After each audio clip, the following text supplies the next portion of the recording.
All right, so Glenn, I already started this. I couldn't wait. Okay, it was pretty ugly still, but it looks so much nicer than the one you did earlier. Baguette trial number 2, and you know what? They're getting better. I've already had a couple of bites, clearly, and it's worked out nicely.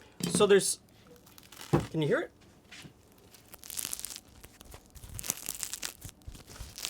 I got some crunch. I got some crunch. I got some better shape. I decided to do demi baguettes, just shorter ones, because my skill level of rolling and shaping. So you figured you could manage the small Just piece? not there. I think you might still need to work on that skill a little bit. A little, yeah. I'm. That is the most difficult part of making a baguette, is getting the shape Oh yeah? and using the lame. Yeah, your lambing is lame. My laming is. You've got some lame lambing there, I've my got friend. lame laming. I don't know what happened to this one. Oh, that one, just put that one down. So that was the first one that I tried to shape. So this is the progression. First one to shape, and then I got better with the next 2. Yeah, and this one looks pretty good. I mean, you've got some nice tiny holes. It's not as chewy It's got good crunch. as the one the other day that you made. It's got much better crunch.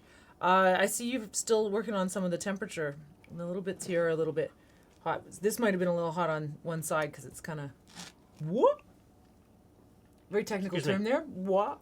So we're cooking in a clay wood oven, which adds another level of complexity because you just don't choose a temperature like you do with a home oven. You've got wood, and you're playing with the temperature and the fire, and also, I mean, they didn't open up. They didn't open up the way I wanted them to because I didn't get the lame to cut it correct. Okay. It should have opened up a little bit more evenly. So, I would still share these with someone. Yes. Because they're really quite tasty. They're crunchy. They're really lovely. They're just a little bit not so great looking. So what would you do next time? Okay, so this isn't a true baguette recipe. So this one I used less hydration than the last fail. I didn't leave it in the fridge for 2 days like the last fail. This was just an overnight in the fridge. This is a 24-hour recipe. I think the next version that I do of this is less salt. Okay, yeah, it's a bit just- salty, but that's a minor. I'm just working on technique at this point, figuring out technique. And if I can get the technique down with this 24-hour recipe, then move on to a more traditional baguette recipe, which involves a poolish and a pre-ferment and all of those other things that are just a little bit Even more stuff? even Yeah. more stuff. But Yeah. this is a really lovely 24-hour baguette that you could use, demi-baguette, that, if you didn't have time for all the others. Well, and that's it. Once we can nail this, this is something that is very easy for the home cook to do. So I was going to ask you, because it's a texture thing and you keep talking about your skill, Yeah.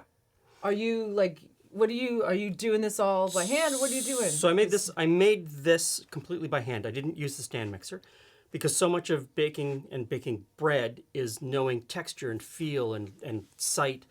And if you do it in the machine, you sort of lose touch with that. So when you're saying you're working on your skill, are you working strictly on like your No. kneading skills, or are you working on your shaping The shaping skills. I needed this by hand just so that I knew what the dough should look and feel like when it's in the machine.